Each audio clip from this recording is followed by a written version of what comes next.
back to that event of your childhood, the molestation, and you said it changed you. I mean, it affected you deeply. But what would that have looked like for Beckett the next day after you endured that?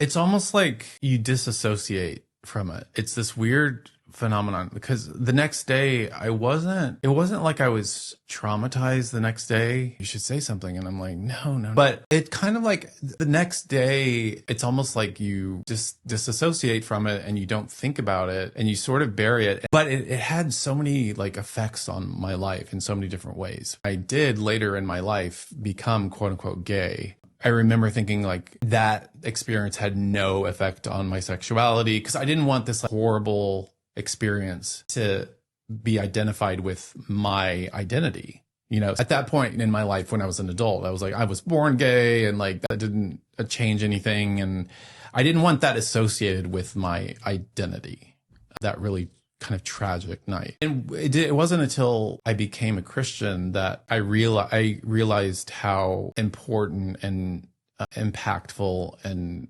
destructive that night was. That's when I was like, oh my gosh, that was a terrible thing.